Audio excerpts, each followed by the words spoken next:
सहनावतु सहनौ भुनक्तु सह वीर्यं करवावहै तेजस्विनावधीतमस्तु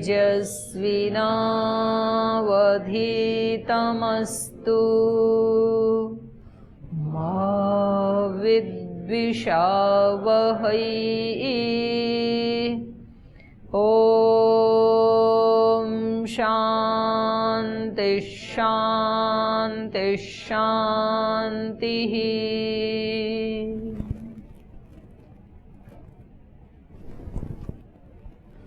बृहदारण्यक के पंचम अध्याय का 8वां ब्राह्मण पढ़ रहे थे। तो इसमें कल इन्होंने बताया था वाचम धेनुम उपासीत तस्याश्चत्वार स्तना स्वाहाकार वषट्कार हंतकार स्वधाकार तस्या द्वौ स्तनौ देवा उपजीवन्ति स्वाहाकारं च वषट्कारं च हंतकारं मनुष्याः स्वधाकारं पितरः तस्याः प्राण ऋषभो मनोवत्सः। और इससे पहले ब्रह्म को विद्युत बताया था। तो इसमें बता रहे हैं कि ये जो वाणी है ये क्या है, धेनु है। अमृत इससे दूहा जा सकता है, अमृत देने वाली है ये वाणी, इसकी इतनी बड़ी महिमा है। वाचम धेनुम उपासित, इस वाणी रूपी धेनु की उपासना करो, इसकी उपासना करनी चाहिए। और इस जो धेनु होती है उसके 4 स्तन होते हैं। तस्य चत्वार स्तना, ये 4 उसके स्तन हैं। स्वाहाकार, वषट्कार, हंतकार, स्वधाकार। तो इनमें से जो 2 स्तन हैं गाय के, उसके ऊपर तो देव आश्रित रहते हैं, वो है स्वाहाकारम वषट्कारम च। और मनुष्यः हंतकारम, हंत प्रिय को कहते हैं। तो इसके ऊपर जैसे हम यज्ञ याग आदि करते हैं ना, तो उसमें आहुति देते हैं। तो कुछ बैठ के जो यज्ञ करते हैं उसमें स्वाहा से आहुति दी जाती है। खड़े होकर के जो याग किए जाते हैं उसमें वषट से, वौषट ऐसे कह के आहुति दी जाती हैं। तो ये दोनों ही आहुतियों को लेने के लिए देवता आते हैं। यज्ञ मुख है, अग्नि मुख है देवों का, तो मुख में डालते हैं तो पूरे शरीर में मिल जाता है ना फिर आहार। तो ऐसे ही जब देवों का मुख अग्नि, उस अग्नि में जो डालते हैं तो वो सब देवों को मिल जाता है। तो अपना अपना भाग ले लेते हैं अग्नि से सभी देवता। जैसे मुख में डाला हुआ जो अन्न है उससे सभी अंग प्रत्यंग अपना अपना भाग ले लेते हैं, स्वीकार कर लेते हैं। ऐसे ही यज्ञ की अग्नि जो है वो देवों का मुख है, उसमें डाला हुआ सब देवता ग्रहण कर लेते हैं। तो ये 2 जो है स्वाहाकार और वषट्कार, इसके ऊपर उनका जीवन आश्रित है। जो हम यज्ञ आदि करते हैं उससे दैवी शक्तियों को जीवन मिलता है, उससे पोषण मिलता है। माने दिव्य शक्तियां जो है ना वो यज्ञ पे आश्रित हैं। यदि यज्ञ बंद हो जाएगा तो दैवी शक्तियां जी नहीं पाएंगी, फिर उनका अंत हो जाएगा। तो ये बाहर के जो यज्ञ हैं वो तो आलंकारिक वर्णन है। वास्तव में जो यज्ञ का स्वरूप जो गीता में बताया वो यज्ञ का विराट स्वरूप है। सहयज्ञा मया सृष्ट्वा प्रजा पुरोवाच प्रजापति, सहयज्ञा प्रजा सृष्ट्वा पुरोवाच प्रजापति। यज्ञ सहित प्रजाओं की रचना करके सृष्टि के आदि में प्रजापति ने ये कहा था। क्या कहा था? अनेन प्रसविष्यध्वम, मैंने ये सारी सृष्टि यज्ञ में रच दी है और आप भी अब क्या करना, इसको आगे बढ़ाना, इस यज्ञ को, इसमें आहुतियां डालते रहना। ये सारी सृष्टि मैंने कैसे रची है? निस्वार्थ भाव से काम करने वाली, यज्ञमय। अग्नि, जल, वायु, पृथ्वी, आकाश, ये सब किसके लिए कर्म कर रहे हैं? दूसरे के लिए। तो यज्ञ जो है वो यज्ञ के लिए नहीं होता है, दूसरे के लिए होता है। और यजमान जो यज्ञ का जो अनुष्ठान करता है तो वो अपने लिए भी करता है और दूसरे के लिए भी करता है, दूसरे को भी लाभ होता ही है। तो जीवन हमारे कर्म हमारे कैसे हों, अपने लिए भी सुखदायी और दूसरों के लिए भी सुखदायी। तो ऐसा ही बनाया है भगवान ने सृष्टि को, जो स्वयं के लिए भी दुखदायी नहीं है और दूसरों के लिए भी दुखदायी नहीं है। तो इसलिए कहा इसको तुम आगे बढ़ाते रहना अपने कर्मों से। ये तो ब्रह्म का कर्म है सृष्टि, तो इसको तो मैंने यज्ञ में बनाया है इस कर्म को, तो लेकिन आप इस सृष्टि को आगे बढ़ाते रहना। अनेन प्रसविष्यध्वम एष वह अस्तु इष्ट कामधुक्। तो ये यज्ञ आपके लिए इच्छित कामनाओं की पूर्ति करने वाला होगा। जब आप इसको आगे बढ़ाएंगे तो ये आपकी कामनाओं को पूरा करने वाला होगा, ऐसे वहाँ कहा। तो हमारे अंदर की जो दैवी शक्तियाँ हैं, मैत्री, करुणा, मुदिता, दान, पवित्रता, शुचिता, दक्षता, ये सारी जो है ये दैवी शक्तियाँ हैं हमारी। ये कब जिंदा रहेंगी, किस पे आश्रित हैं ये? यज्ञ के ऊपर। स्वाहाकारम और वषटकारम। जो जो कर्म हम ऐसे करेंगे जिसमें हमारी भी भलाई है और दूसरों की भी भलाई है, ये कर्म जब हमारे माध्यम से होते रहेंगे तब तब ये दैवी शक्तियाँ जिंदा रहेंगी। और जब हमने ये छोड़ दिया ये करना, तो हमारी ये दैवी शक्तियाँ भी फिर नष्ट हो जाती हैं, फिर आसुरी शक्तियाँ हमारी अभिव्यक्त हो जाती हैं। ये इसका आध्यात्मिक अर्थ है। तो देवी शक्तियाँ, देव जो हैं वो किस पे जीवित हैं? देवा उपजीवंती स्वाहकारम च वषटकारम च हंतकारम मनुष्य। मनुष्य जो है वो प्रेम से जिंदा हैं, प्रीति पूर्वक। और घर में खूब धन भी है, पद भी सबके अच्छे अच्छे हैं, तो संपत्ति भी है, सफलता भी है, समृद्धि भी है, पद भी हैं, डिग्रियां भी हैं, प्रीति नहीं है आपस में। एक घर में रहने वाले लोगों के बीच में प्रेम नहीं है, तो फिर वो सारी चीज़ें अच्छी लगती हैं क्या? ऐश्वर्य भी है, समृद्धि भी है, डिग्रियां भी बहुत हैं, याद भी बहुत है, प्रीति नहीं है, तो फिर उसमें उनको रहने वालों को अच्छा नहीं लगता है। तो इसलिए हंतकारम मनुष्याः उपजीवंती, ये अध्याहार हो जाएगा धातु का वहाँ आकर के। मनुष्य हंतकार पे जिंदा रहते हैं। स्वधाकारम पितरः, मान सम्मान से पितर लोग। स्वधाकारम मतलब सम्मान, सम्मान की भावना। पितर लोग क्या चाहते हैं? थोड़ा उनका मान सम्मान बना रहे, बस उतना ही चाहते हैं। जब जो घर के जवान बेटे बेटियां हैं, बच्चे हैं, वो जब बाहर जाएं तो एक बार कह के जाएं कि हम जा रहे हैं। जब वापस आएं तो एक बार कहते हैं हम आ गए हैं, आज हमने ये काम किया, बस फिर वो खुश रहते हैं, खूब सारे आशीर्वाद देते हैं।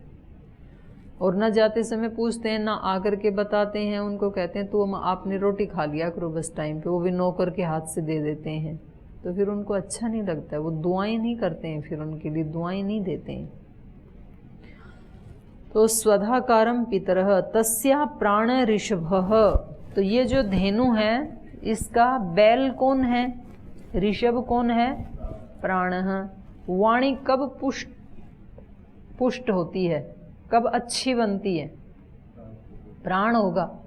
जब प्राण ही बहुत कमजोर हो जाए तो मुख से वाणी निकलेगी क्या? वाणी ओजस्वी तेजस्वी कब बनती है? जब प्राण पुष्ट होता है। अगर जान ही नहीं है, प्राण ही बिल्कुल दुर्बल हो गया है, तो फिर वाणी भी निस्तेज और निर्बल हो जाती है। तो इसलिए प्राण क्या है? बैल है, यहाँ ऋषभ है। और फिर गाय और बैल दोनों के संबंध से फिर वत्स की उत्पत्ति होती है। तो ऋषभो मनोवत्स है, मन जो है ये बछड़ा है। प्राणायाम करने से, प्राण के पुष्ट होने से और वाणी का ठीक ठीक सदुपयोग करने से मन की उत्पत्ति होती है। या इसको हम ऐसे कह सकते हैं कि गाय के स्तन के अंदर से दूध कब अभिव्यक्त होता है? जब बछड़ा पास में आता है, बछड़ा या बछड़ी पास में आता है ना, तब उससे दूध की अभिव्यक्ति होती है, उससे पहले नहीं। इसलिए जब दूध निकालते हैं तो पहले बछड़े को खोल के उसके स्तन के पास ले जाते हैं, लेकिन पूरा नहीं पिलाते हैं, उसको थोड़ा सा पिलाते हैं, फिर जब दूध आ जाता है तो उसको बेचारे को हटा देते हैं, फिर पूरा दूध खुद निकाल लेते हैं। ऐसे ही करते हैं, नहीं तो सारा पी जाएगा। लेकिन दूध आएगा तभी जब बछड़ा पास में आएगा। तो वाणी से अमृत कब झरेगा? जब मन उसके साथ युक्त होगा, मन मननशील होगा। उससे पहले वाणी से अमृत झर सकता ही नहीं है। गाय के स्तन में दूध बछड़े के बिना नहीं आ सकता है, इसलिए मन का संयोग जरूर होना चाहिए। हमारा मन कहीं लगा हुआ है और वाणी से हम बोले जा रहे हैं, श्लोक बोल रहे हैं, मंत्र बोल रहे हैं, अच्छे अच्छे शब्द बोल रहे हैं, भाषण दे रहे हैं, मन कहीं और लगा हुआ है। मन में कोई तनाव है, कोई टेंशन है, कोई परेशानी है, कोई शिकायत है, कोई नफरत है, कोई घृणा है, तो फिर वो वाणी है वो अमृत नहीं झरा सकती है, फिर उससे अमृत निर्झर नहीं हो सकता है। उसके साथ तो पावन पवित्र खेलता हुआ उत्साह से युक्त बछड़ा अर्थात मन, जब वो वाणी के साथ युक्त होता है तो फिर वाणी से अमृत झरता है, फिर अमृत की उत्पत्ति होती है। तो ये कथानक इन्होंने बनाया कि हमें यदि वाणी को अमृत बरसाने वाली ऐसी बनानी है तो हमें क्या करना पड़ेगा? प्राण और मन इन दोनों को पुष्ट करना पड़ेगा।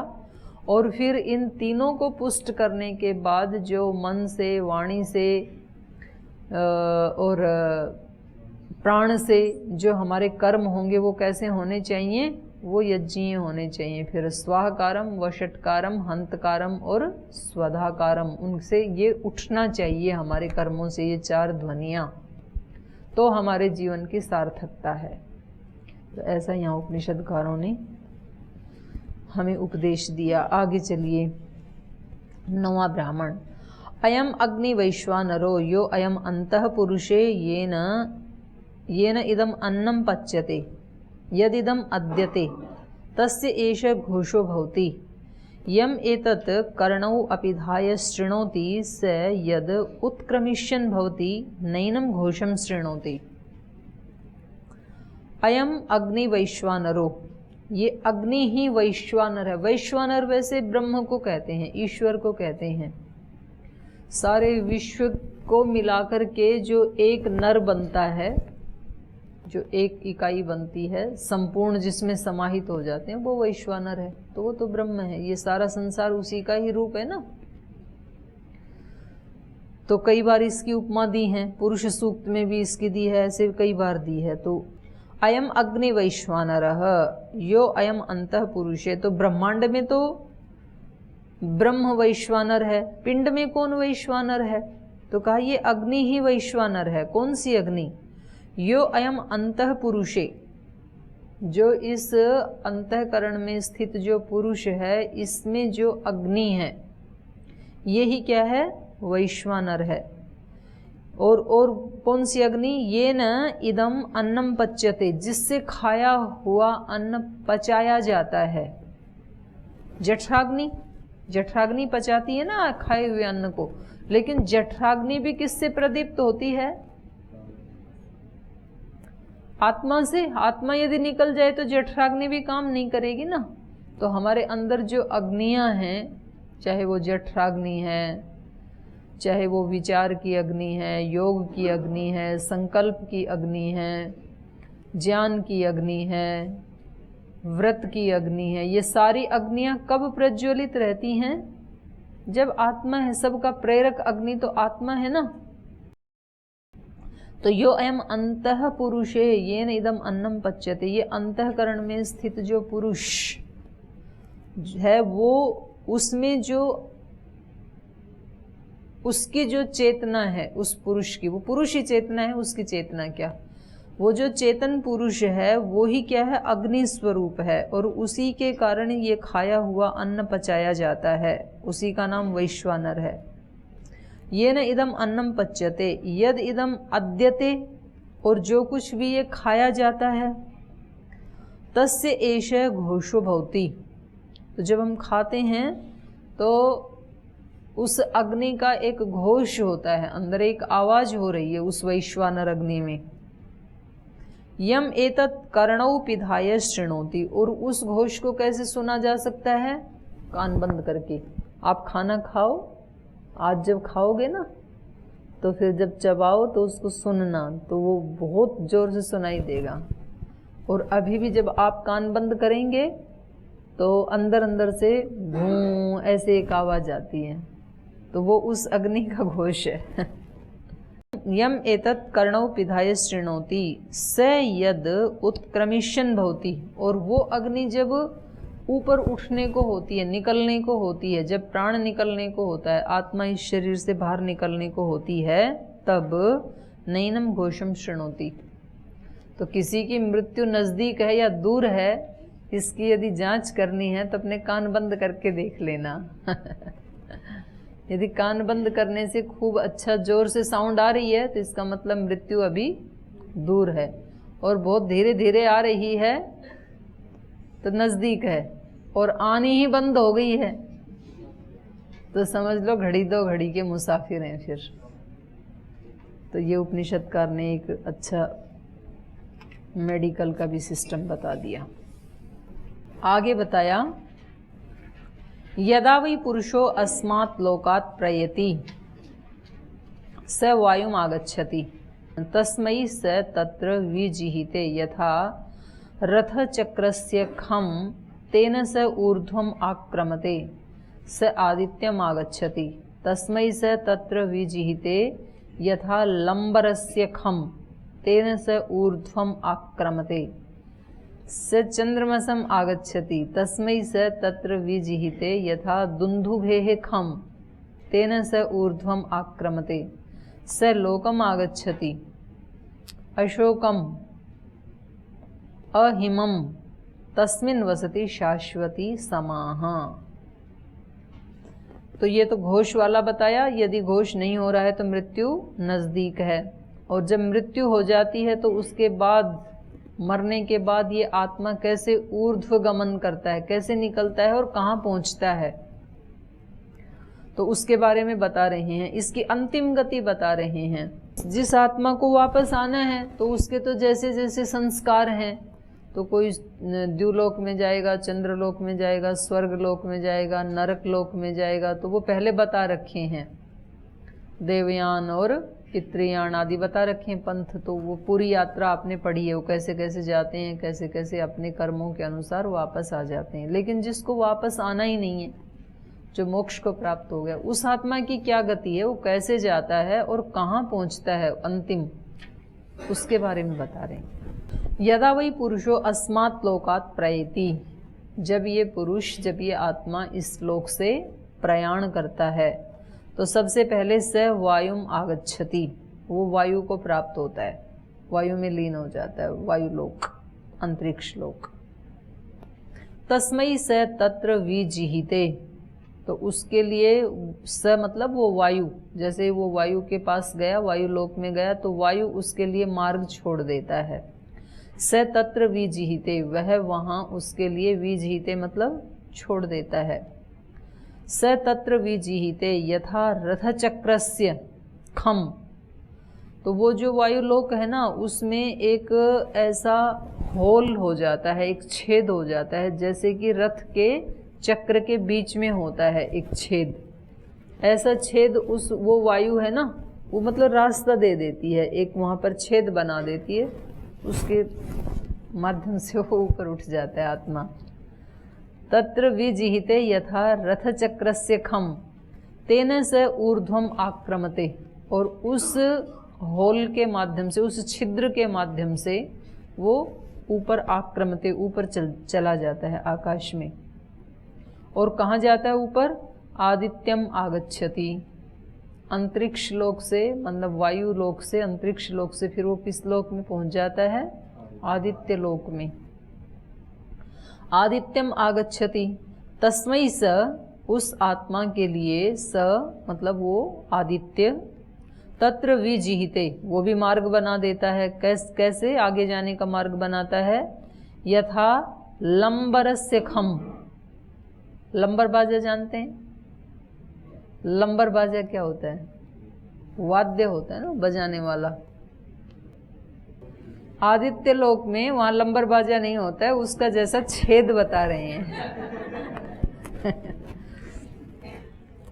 तत्र विजिहिते, तो वो जो आदित्य है स तत्र विजिहिते, इस आत्मा के लिए मार्ग छोड़ देता है।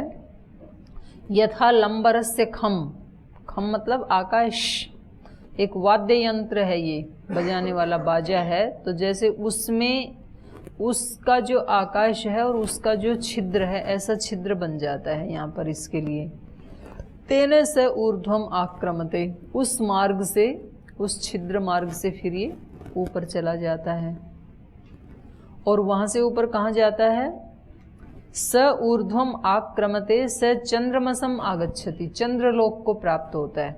तो ये जो दिखता है इस पृथ्वी का चंद्र, ये वो वाला चंद्र नहीं है जिसका इसमें योग दर्शन में भी वर्णन किया है ना, चंद्रलोक। ये आदित्य लोक से ऊपर वाला है चंद्रलोक, तो इस चंद्रमा वाला नहीं है, ये तो बहुत नज़दीक है।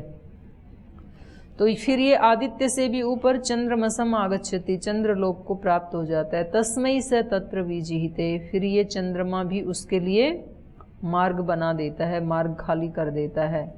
यथा दुंदुभेः खम, दुंदुभी, दुंदुभी तो जानते हैं ना, नगाड़ा।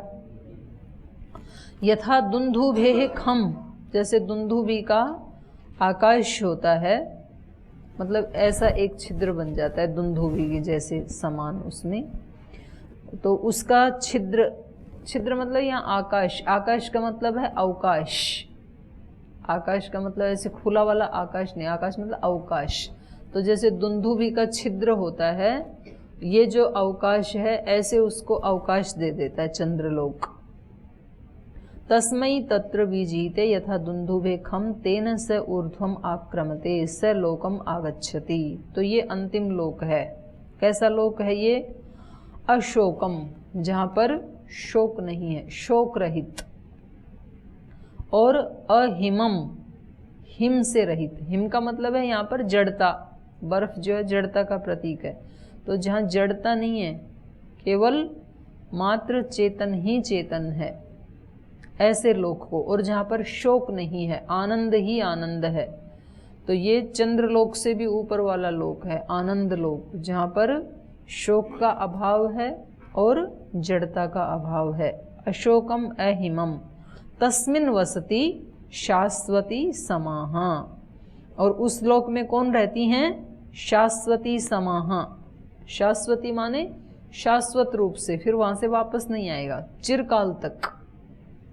और समा मतलब प्रजा भी होती है और समा मतलब वर्ष भी होते हैं। तो चिरकाल तक माने अनंत वर्षों तक फिर ये वहाँ रहता है, जो उसको प्राप्त हो जाता है। ठीक है, कोई प्रश्न है? आगे चलो। तप का क्या स्वरूप है? एतद्वै परमं तपः यद व्याहितः तप्यते परमं ही एव लोकं जयति य एवं वेद। एतद्वै परमं तपो यं प्रेतम् अरण्यं हरन्ति परमं ह एव लोकं जयति य एवं वेद। एतद्वै परमं तपो यं प्रेतम् अग्नौ अभ्याददति परमं ह एव लोकं जयति य एवं वेद। अब देखो, सबका ना तप का अपना अपना स्वरूप है, अपनी अपनी डेफिनेशन है। योग दर्शन तप को क्या कहता है? योग दर्शन की दृष्टि में तप क्या है? द्वंद्वों को सहन करना, यही तप है। कहीं कहीं पुराण आदि में तप का स्वरूप क्या बताया है? एक पैर पे खड़े होना, खाना नहीं खाना, उपवास करना, और अलग अलग ऐसे तप की व्याख्या की है। जैसे श्रद्धेय स्वामी सोमानंद जी महाराज थे, उनसे पूछते, स्वामी जी तप क्या है? तो बोलते थे, अपनी ही इच्छा से दूसरे के दुखों को गले लगाना, यही तप है। तो ऐसे अलग अलग जो महापुरुष हैं वो तप का अलग अलग परिभाषा करते हैं। उपनिषदकार क्या कहते हैं? एतद्वै परमं तप यद व्याहितं तप्यते। करें, ये भी अपने आप में एक तप है। जो व्याधि से ग्रस्त होकर के व्यक्ति तपता है, जब कोई व्याधि आ जाती है तो कितना परेशान होता है ना व्यक्ति, तो उसको सहन करना पड़ता है। कभी बुखार आता है, कभी कोई कैंसर जैसा रोग आता है, कभी सर दर्द आता है, कमर दर्द आता है, कोई भी रोग आता है, कोई व्याधि होती है, हाथ पैर टूटता है, जो भी, तो व्याधिग्रस्त होकर के जब ये व्यक्ति तपता है मतलब परेशान होता है अंदर से, तो ये अपने आप में क्या है? शारीरिक तप है ये। एतद्वै परमम तप, इसको परम तप कहा इन्होंने। एतद्वै परमम तप यद व्याहितम तप्यते परमम है एव लोकम जयति। अगर उस समय वो उसको तप समझ करके सहन करे तो उससे वो परम लोक को, माने उससे ऊपर वाले लोक को प्राप्त कर लेता है, ये तप बन जाता है उसके लिए। और परमम है एव लोकम जयति, ये एवं वेद। एतद् वै परमम तप यह प्रेतम अरण्यम हरंती। और वो जो व्याधिग्रस्त व्यक्ति था वो समझ लो कि मर गया, तो अब उसका तप तो खत्म। अब ये जो लोग उसको उठा करके अरण्य में लेके जा रहे हैं तो उनको भी फिर कष्ट होता है ना। जब कोई अपने घर में कोई कुत्ता बिल्ली भी जब मरता है तो मालिक को कष्ट होता है ना, तो मनुष्य मरता है तो कष्ट क्यों नहीं होता है? तो होता ही है ना पारिवारिक जनों को। लेकिन फिर भी कल तक जो अपने परिवार का एक अभिन्न अंग था उसको उठा करके वहाँ डालने के लिए ले जाते हैं जंगल में, तो कितना कष्ट होता है, रोते भी। तो कह रहे हैं ये भी एक तप है। परमम तप, यह परमम तप यम प्रेतम अरण्यम हरंती। जो इस प्रेत को, प्रेत मतलब जाने वाले को, इस जाने वाली आत्मा को उठा करके जो अरण्य में ले जाते हैं, स्मशान घाट में ले जाते हैं, ये भी अपने आप में परम तप है। उस समय यदि वो सोचें कि हम ये तप कर रहे हैं तो परमम ही एव लोकम जयति एवं वेद। जो इस रहस्य को जानता है तो वो परम लोक को प्राप्त करता है। एतद्वै परमं तपः यम प्रेतम अग्नौ अभ्यादधति। और ये भी अपने आप में एक परम तप है कि अपने ही उस व्यक्ति को उठा करके अग्नि में चढ़ा देते हैं। नहीं तो उसका जी जलेगा ना। अपना ही माता पिता या कोई संबंधी है तो कैसे उसको अग्नि को समर्पित कर सकते हैं, कल तक जिससे इतना प्रीति करते थे। रविकांत जी कैसे रख सकते हैं?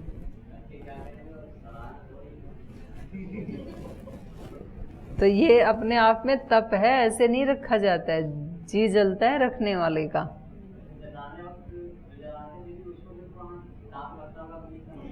ना उसके लिए नहीं कह रहे कि इसको अग्नि लगेगी इसलिए ये तप है, ये नहीं कह रहे। जो उसको अंदर से परेशानी होती है उसको परम तप कहा है। अग्नि वाला क्या, वो तो थोड़ा दूर खड़ा हो जाए।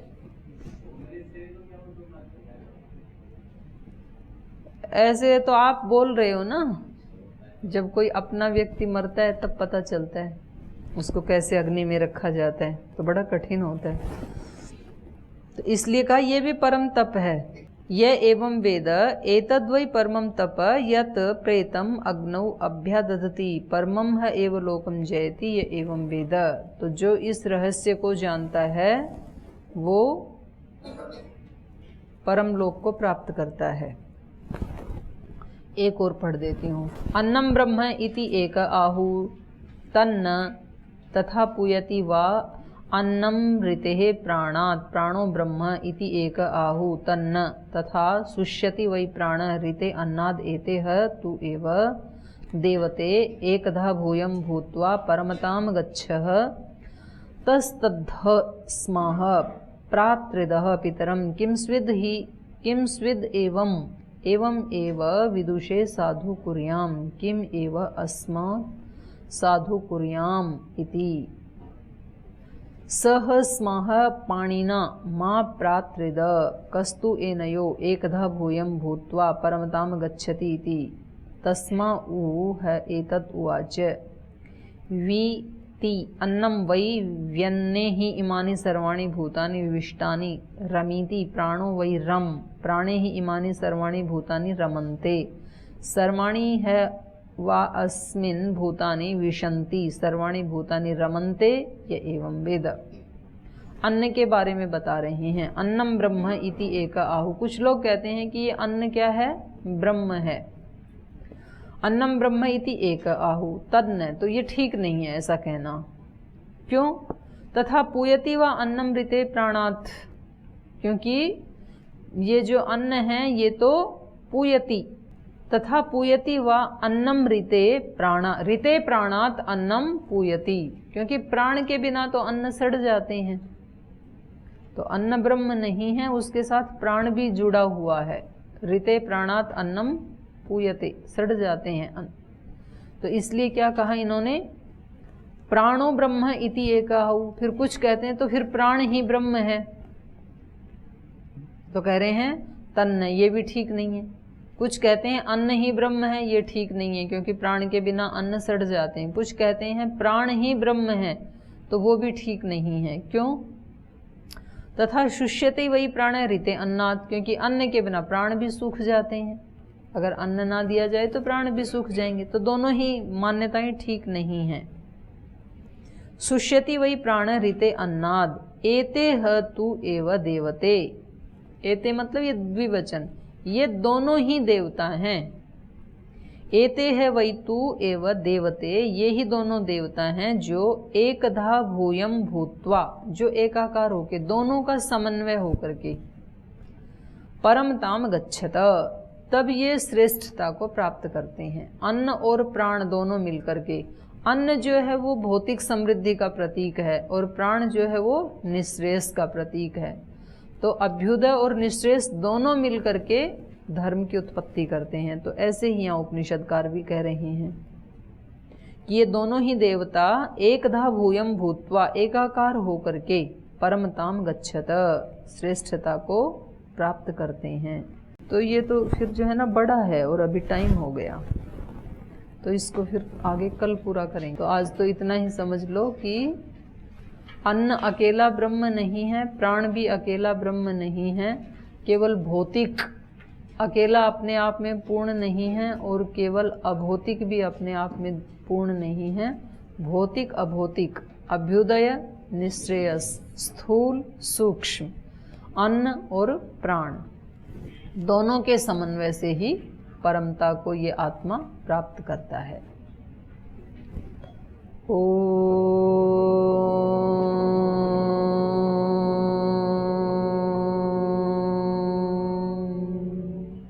शांति शांति शांति। श्री गुरुभ्यो नमः।